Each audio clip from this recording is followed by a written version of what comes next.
আসসালামু আলাইকুম ওয়া রাহমাতুল্লাহ। আলহামদুলিল্লাহি রাব্বিল আলামিন ওয়াসসালাতু ওয়াসসালামু আলা সাইয়্যিদিল মুরসালিন আম্মা বা'দ। আউযু বিল্লাহি মিনাশ শাইতানির রাজীম। বিসমিল্লাহির রহমানির রহিম। ইয়া আইয়ুহাল্লাযীনা আমানু আতিউল্লাহা ওয়া আতিউর রাসূলা ওয়া উলিল আমরি মিনকুম ইলা আখিরিল আয়াহ। কাছে ও দূরে, দেশে ও প্রবাসে যে যেখান থেকে আমাদের আজকের অনুষ্ঠান শুনছেন ও দেখছেন, অনুষ্ঠানের শুরুতে সকলকে জানাচ্ছি আন্তরিক মোবারকবাদ। সম্মানিত দর্শক ও শ্রোতা, আমাদের আজকের আলোচনার বিষয়বস্তু হলো হাদিসের আলোকে ইমাম মাহমুদের পরিচয় পর্ব 2।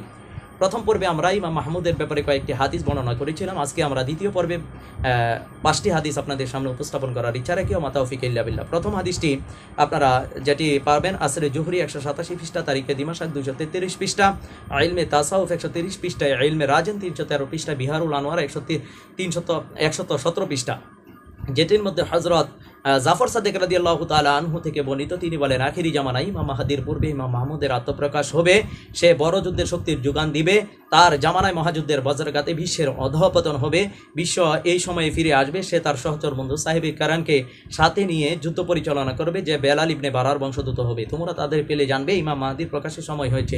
অত্র হাদিসের মধ্যে যে বিষয়টি স্পষ্ট আকারে বর্ণনা এসেছে সেটি হচ্ছে ইমাম মাহদির পূর্বে আসবে ইমাম মাহমুদ। আপনারা জানেন ইমাম মাহমুদের ব্যাপারে আমরা আগেও বেশ কয়েকটি পর্ব করেছিলাম। তো ইমাম মাহমুদের জন্ম হয়েছে দুর্গম নামক অঞ্চলে, আর ওনার প্রকাশ হবে আপনার ইমাম মাহদির পূর্বে। যেহেতু ওনার প্রকাশ, সেটি ইনশাআল্লাহ তাআলা কিছুদিনের ভিতরে আপনারা সেই সংবাদ শুনতে পারবেন। এর পরবর্তীতে বলা হচ্ছে যে সে বড় যুদ্ধের শক্তির যোগান দিবে, যেটি হলে গাজওয়াতুল হিন্দের আমির মনোনীত, আল্লাহ প্রদত্ত মনোনীত আমির হচ্ছে ইমাম মাহমুদ।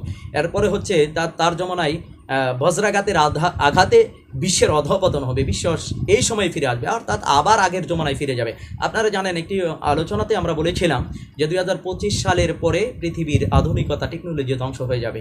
এটি হচ্ছে তৃতীয় বিশ্বযুদ্ধের পরে আপনার পৃথিবীর আধুনিকতা ধ্বংস হয়ে যাবে। এটি এই হাদিসের ভাষ্য অনুযায়ী সেটি বোঝা যায়, পৃথিবী আবার আগের জামানাতে চলে যাবে। এরপরে দ্বিতীয় নম্বর হাদিসটি যেটি আমরা বলবো, সেটি আবু বসির রহমতুল্লাহ বলেন, জাফর সাদিক রহমতুল্লাহি আলাইহি বলেছেন, মাহদির আগমনের পূর্বে এমন একজন খলিফার আবির্ভাব ঘটবে যিনি হবেন মাথার দিক থেকে কাহতানি। মাথার দিক থেকে কাহানি, এর ব্যাপারে সহিহ বুখারী শরীফের মধ্যে হাদিস রয়েছে। তাছাড়া সুনান ওয়ারিদাতু ফিল ফিতান কিতাবের মধ্যে 330 পৃষ্ঠার মধ্যে আপনার হাদিস রয়েছে যে ইমাম মাহমুদ মাথার দিক থেকে হবে কাহতানি এবং পিতার দিক থেকে হবে কুরাইশি। তার নাম মাহদির নামের সাথে কিছুটা সাদৃশ্য থাকবে, আর তার পিতার নামও মাহদির পিতার নামের সাথে কিছুটা সাদৃশ্য থাকবে।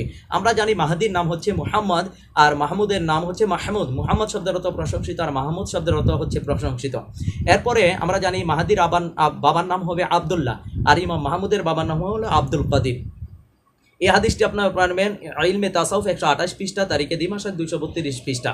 এরপরে আমরা 3 নম্বর যে হাদিসটি পড়ব সেটি হচ্ছে আবু বকর সিদ্দিক রাদিয়াল্লাহু তাআলা আনহু থেকে বর্ণিত। তিনি বলেন, রাসূল সাল্লাল্লাহু আলাইহি সাল্লাম বলেছেন, শেষ জামানায় ইমাম মাহমুদ ও তার বন্ধু সাহেবে কিরাম ভাড়ার প্রকাশ ঘটবে, আর তাদের মাধ্যমে মুসলমানদের বড় বিজয় আসবে, আর তা যেন মাহদির আগমনের সময়। আপনারা হাদিসটি পাবেন কিতাবুল ফিরদাউসের 872 নম্বর হাদিস শরীফের মধ্যে। 4 নম্বর হাদিসটি হচ্ছে হযরত আনাস রাদিয়াল্লাহু তাআলা আনহু বলেন, একদা রাসূল সাল্লাল্লাহু আলাইহি সাল্লাম এক মজলিসে আমি আর বিলাল রাদিয়াল্লাহু তাআলা আনহু বসা ছিলাম।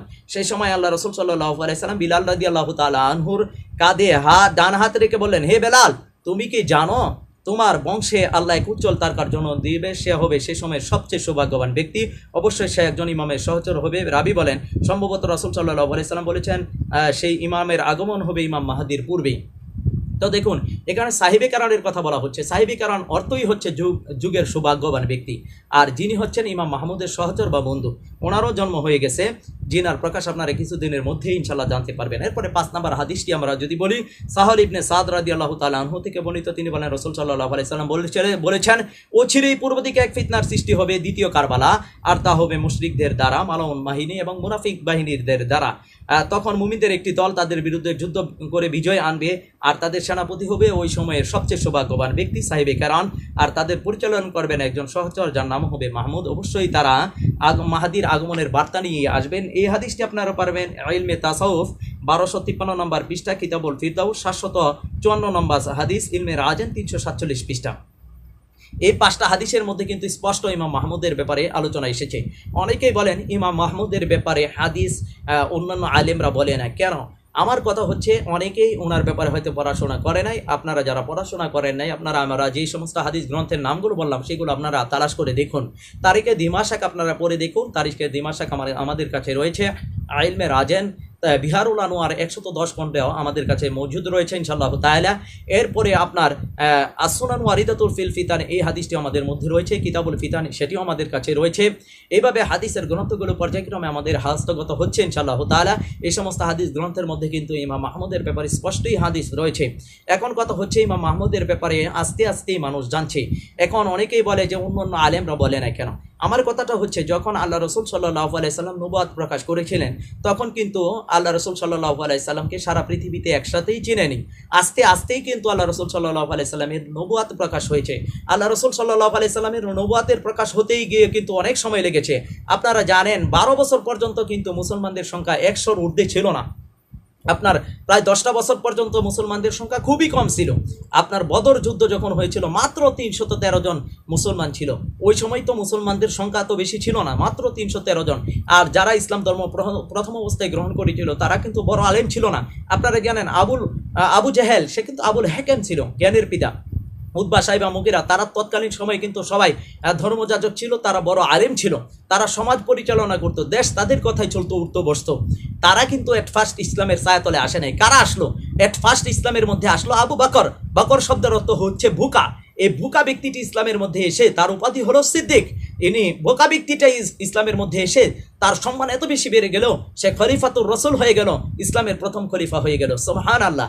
এইভাবে দেখেন হাফসি বেলাল রাদিয়াল্লাহু তাআলা আনহুর কথাই ধরেন, যেখানে কি কৃতদাস ছিল উমাইয়ার, সেই উমাইয়ার কৃতদাস থাকা অবস্থায় ইসলামের ছায়াতলে আসলো। ইসলামের প্রথম যারাই ইসলামের ছায়াতলে এসেছে তাদের অধিকাংশই ছিল জীর্ণ শীর্ণ এবং গরিব ঘরের, তারাই কিন্তু ইসলামের ছায়াতলে এসেছে। ঠিক তেমনইভাবে ইমাম মাহমুদও আপনার ওনার কাছেও যারা প্রাথমিক অবস্থায় বায়াত হবে বা ওনার সন্ধান পাবে, তারাও কিন্তু ওই রকম বড় আলেম প্রথম অবস্থায় থাকবে খুব কম। আপনার ঠিক তেমনইভাবে ইমাম মাহাদির বিষয়টাও একই রকম হবে। ইমাম মাহাদিকেও সর্বপ্রথম বড় আলেমরাই চিনবে না, ওনারকে সর্বপ্রথম জীর্ণশীর্ণ মানুষ যারা গরিব ঘরের তারাই কিন্তু ইমাম মাহাদিকে চিনবে। কেন চিনবে না? সেটির প্রশ্নটা হচ্ছে যে ইমাম মাহাদি যখন আসবে তিনি কোনো প্রাতিষ্ঠানিক শিক্ষা নেবে না, কোনো স্কুল কলেজ ভার্সিটি মাদ্রাসাতে পড়বে না। অনেককেই দেখা যায় যে ইমাম মাহাদি কোন স্কুলে পড়াশোনা করছে বা কোন ভার্সিটিতে পড়ছে, ওনার শিক্ষাগত যোগ্যতা কত। এটা একটা হাস্যকর ব্যাপার, কারণ আল্লাহর মনোনীত বান্দা যারা, তাদেরকে আল্লাহ তাবারক ওয়া তাআলা নিজ জিম্মায় শিক্ষাদান করেন। এজন্যই পবিত্র কোরআনে বলা হচ্ছে আর রহমানু আল্লামাল কুরআনা খলাকাল ইনসানা আল্লামাহুল বায়ান। আল্লাহ স্বয়ং শিক্ষক হয়ে শিক্ষা দিয়েছেন নবী আকরাম সাল্লাল্লাহু আলাইহি সাল্লামকে। ঠিক তেমনইভাবে ইমাম মাহমুদের শিক্ষক হচ্ছেন স্বয়ং আল্লাহ, ইমাম মাহাদিরও শিক্ষক হবেন স্বয়ং আল্লাহ তাবারক ওয়া তাআলা। কোনো বড় ধরনের আলেম থেকে ইমাম মাহাদি আসবে না বা ইমাম মাহমুদ আসবে না। এর কারণটা কি? এর কারণটা হচ্ছে, ধরেন ডক্টর জাকির নায়েক বা ডক্টর তাহিরুল হক আল কাদরি, এরা হচ্ছে বর্তমান সময়ের মধ্যে স্কলার, বিশ্ববিখ্যাত স্কলার। এখন যদি ডক্টর তাহিরুল হক আল কাদরিকে আল্লাহ ইমাম মাহমুদ বা মাহাদি হিসেবে যদি আল্লাহ মনোনীত করতো, তাহলে অন্য দলের গ্রুপের আলেমরা কিন্তু তাকে মানতো না। ঠিক তেমনইভাবে ডক্টর জাকির নায়েককে যদি মনোনীত করা হতো, তাহলে এই দেশের সুন্নি উলামায়ে কেরাম অথবা কওমি উলামায়ে কেরাম কিন্তু তাকে মানতো না। এই কারণেই কোনো দল মতের পথের বা কোনো দলের প্রধান বা কোনো বড় আলেমকে আল্লাহ মনোনীত করেনি। আল্লাহ জীর্ণশীর্ণ এক ব্যক্তিকে আল্লাহ মনোনীত করেছেন। আল্লাহ মনোনীত করেছেন বা করবেন ইমাম মাহাদিকে জীর্ণশীর্ণ, যিনি সাদামাটা একজন মানুষ থাকবেন। যেমন দেখেন আল্লাহ রসুল সাল্লাল্লাহু আলাইহি সাল্লামকে আল্লাহ মনোনীত করেছেন, যিনি কিনা রাখালের দায়িত্ব পালন করেছেন। আজকের কোন আলেম বা কোন পীর সাহেবটা আছে যারা রাখালের দায়িত্ব পালন করবে? যারা আপনার সমাজ থেকে বিমুখ ছিল, যারা সমাজের বাহিরে চলাফেরা করতো। আল্লাহ রসুল সাল্লাল্লাহু আলাইহি সাল্লাম সমাজের কারোর সাথে তেমনভাবে মিশতেন না, উনি গাড়ে হেরাতে ধ্যানমগ্ন থাকতেন, উনি রাখালের দায়িত্ব পালন করতেন। আর আজকে আলেম উলামারা কত ফকর, তারা কি রাখালের দায়িত্ব পালন করবে? আল্লাহ রসুল সাল্লাল্লাহু আলাইহি সাল্লাম নিজের জুতা মুবারক নিজে সেলাই করতেন। আজকের কোন আলেম কোন পীর সাহেব আছে যারা নিজের জুতা নিজে সেলাই করবে? আবু বকর সিদ্দিকের জীবনী দেখেন, উনি কাপড়ের ব্যবসা করতেন। আজকে কারা আছে যে কাপড়ের ব্যবসা করবে? আপনার দেখেন, এজন্যই একটা সূত্র মনে রাখবেন, আলেম দিয়ে ইসলাম নয়, ইসলাম দিয়ে আলেমকে নির্ণয় করুন। আমরা অনেক সময় বলি ওই আলেম তো বলে না, বড় বড় আলেম তো বলে না, ওই পীর সাহেব তো বলে না। আমি বলবো এটা একটা ধোঁকা। আপনার বড় পীর সাহেব দিয়ে আর বড় আলেম দিয়ে ইসলামকে নির্ণয় করতে গেলেই আপনি ধোঁকাতে পড়ে যাবেন। আপনাকে নির্ণয় করতে হবে যে ইসলামের মাপকাঠি দিয়েই কেবল আলেমদেরকে নির্ণয় করতে হবে। ঠিক তেমনইভাবে ইমাম মাহমুদ, ইমাম মাহাদি, ইমাম মানসুর, শুআইব ইবনে সালেহ, তারা বড় ধরনের কোন স্কুল কলেজ ভার্সিটিতে পড়ে তারা এই শিক্ষা অর্জন করেনি, কারণ তাদের শিক্ষক হচ্ছেন স্বয়ং আল্লাহ তাবারক ওয়া তাআলা। আল্লাহ নিজ জিম্মায় যাদেরকে শিক্ষা দান করেন তাদের এলেম আপনার সাধারণ এলেম হতে পারে না। আপনাদের কাছে আমার প্রশ্ন হচ্ছে, সাহাবাই কেরাম কোন ভার্সিটিতে পড়াশোনা করেছিলেন? তারা কোন স্কুলে পড়াশোনা করেছেন? কোন মুহাদ্দিসের কাছ থেকে, কোন মুফতি মুহাদ্দিসের কাছ থেকে শিক্ষা নিয়েছিলেন? অবশ্যই না, তারা শিক্ষা নিয়েছিলেন ঠিক আল্লাহ রসুল সাল্লাল্লাহু আলাইহি সাল্লামের কাছ থেকে। আর তারাই ছিল এমন শিক্ষা অর্জন করেছেন নবীজির কাছ থেকে। আজকের গোটা পৃথিবীর মুহাদ্দিস, মুফতি মুহাদ্দিস একসাথে করলেও সাহাবাই কেরামের এলেমের সমতুল্য হবে না। এত সম্মান আল্লাহ তাদেরকে দিয়েছেন। ঠিক তেমনই ভাবে ইমাম মাহমুদ, ইমাম মাহাদির কাছে যারা এলেম শিখবেন, তাদের সমকক্ষ দুনিয়ার তথাকথিত প্রাতিষ্ঠানিক শিক্ষা নিয়ে যারা শিক্ষা অর্জন করেছে, তাদের এলেম আর ইমাম মাহাদি, ইমাম মাহমুদের কাছ থেকে যারা এলেম শিখছেন, তারা কখনোই এক সমান হতে পারে না, হবেও না। ঠিক তেমনই ভাবে আল্লাহ তাবারক ওয়া তাআলা সম্মানিত করবেন তাদেরকে, যেমনটি সম্মান করেছিলেন আবু বকর সিদ্দিক, ওমর ফারুক রাদিয়াল্লাহু তাআলা, ওসমান জিন নূরাইন, হযরত আলী রাদিয়াল্লাহু তাআলা আনহু সহ, বেলাল রাদিয়াল্লাহু তাআলা আনহু সহ, আব্দুর রহমান ইবনে আউফ, যে সমস্ত সাহাবীরা সম্মানিত হয়েছিলেন, ঠিক তেমনই ভাবে ইমাম মাহমুদ, ইমাম মাহাদির কাছে যারা সর্বপ্রথম আসবে, আল্লাহ তাবারক ওয়া তাআলা তাদেরকে ঠিক সেই হিসেবে সম্মানিত করবেন। সব 5টা হাদিসের মাধ্যমে আপনাদের সামনে আজকে ইমাম মাহমুদের বিষয়টি আলোচনা করলাম। ইনশাআল্লাহ তাআলা পর্যায়ক্রমে আপনাদের সামনে ইমাম মাহমুদের বিষয়গুলো আমরা ধারাবাহিকভাবে আলোচনা করব। আমাদের প্রতিটি পর্ব যদি আপনারা ফার্স্ট টু লাস্ট দেখেন, আশা করি আপনাদের সকল প্রশ্নের উত্তরগুলো আপনারা আমাদের এই আলোচনার ভিতরেই পেয়ে যাবেন। সেই পর্যন্ত আল্লাহ তাবারক ওয়া তাআলা আপনাকে আমাকে সকলকে সুস্থ রাখুক, ভালো রাখুক। আমিন ইয়া রাব্বাল আলামিন। আসসালামু আলাইকুম ওয়া রাহমাতুল্লাহ।